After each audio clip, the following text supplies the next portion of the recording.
नमस्कार दोस्तों। आज मैं आपको एक ऐसा योद्धा की बात बताने जा रहा हूँ जो महाभारत के पूरे युद्ध को अकेला ही एक ही घंटे में खत्म कर सकता था। इस योद्धा के पास 3 ऐसे बाण थे जिसके एक ही वार से पूरे युद्ध को खत्म कर सकता था। पहले बाण की ताकत ऐसी थी कि ये बाण दुश्मनों या जिस वस्तु को नष्ट करना है उसके ऊपर रेखा बना लेता था, और ये बाण उस योद्धा की सोच के हिसाब से चलता था। वो सोचता था और ये बाण उस सामने वाले दुश्मन को ढूंढ लेता था और उसका निशान लगा लेता था। ये सोचता था कि मुझे सामने वाली पूरी सेना को खत्म करना है, तो पूरी सेना के ऊपर ये बाण रेखा बना लेता था। दूसरे बाण की शक्ति ऐसी थी कि पहले बाण ने जो रेखा बनाई थी वो सारे सैनिक, सारे रथ, सारे अस्त्र, सारे शस्त्र सबको खत्म कर सकता था। और ये बाण इतना तेज था कि एक ही पल में हजारों सैनिकों को नष्ट कर सकता था। और तीसरे बाण की ताकत ये थी कि अगर गलती से कोई निर्दोष व्यक्ति ऊपर रेखा हो गई हो तो इस बाण की शक्ति की वजह से वो रेखा से मुक्त हो जाता था। मतलब कि ये योद्धा संयम और विवेकी भी था। और इस योद्धा का नाम था बर्बरिक। बर्बरिक भीम के पुत्र घटोत्कच और माता नाग कन्या का पुत्र था। बर्बरिक को उसकी माता ने वचन में बांध लिया था कि वो हमेशा कमजोर पक्ष की ओर से ही लड़ेगा। जब पांडवों और कौरवों के युद्ध से पहले बर्बरिक युद्ध भूमि में पहुंचा, तब श्री कृष्ण भगवान ने ब्राह्मण का वेश धारण करके बर्बरिक को पूछा, यदि तुम युद्ध में भाग लोगे तो किस पक्ष से लड़ोगे? तब बर्बरिक ने कहा, जो कमजोर होगा उसकी ओर से लड़ूंगा।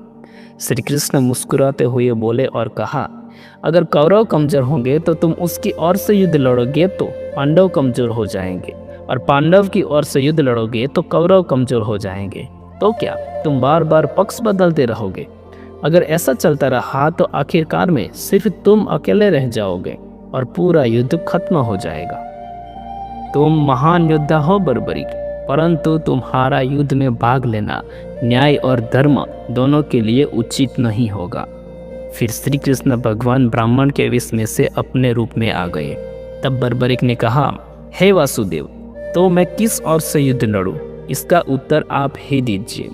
तब श्री कृष्ण ने कहा, मैं जो बोलूँगा वो करोगे तुम? बर्बरिक ने कहा, अवश्य। तुमको मुझे दान देना होगा, और दान में तुमको मुझे तुम्हारा मस्तिष्क दे दो, अपने धड़ से अलग करके।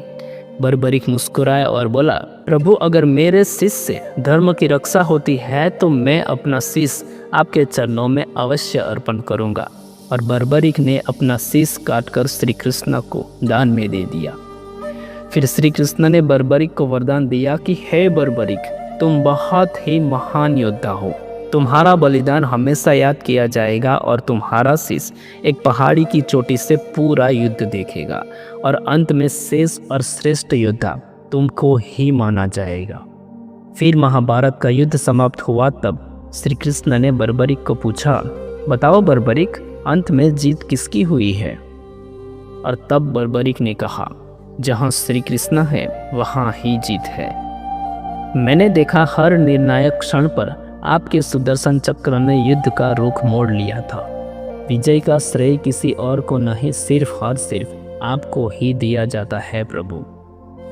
दोस्तों, बर्बरिक का बलिदान हमें यह सिखाता है कि शक्ति के साथ साथ विवेक भी जरूरी है। अन्यथा बर्बरिक के पास इतनी शक्ति थी कि वो अकेला ही पूरे युद्ध को खत्म कर सकता था, लेकिन बर्बरिक ने धर्म के लिए अपना शीश दान में दे दिया। आज भी राजस्थान के खाटू श्याम मंदिर में बर्बरिक को श्याम बाबा के रूप में पूजा जाता है।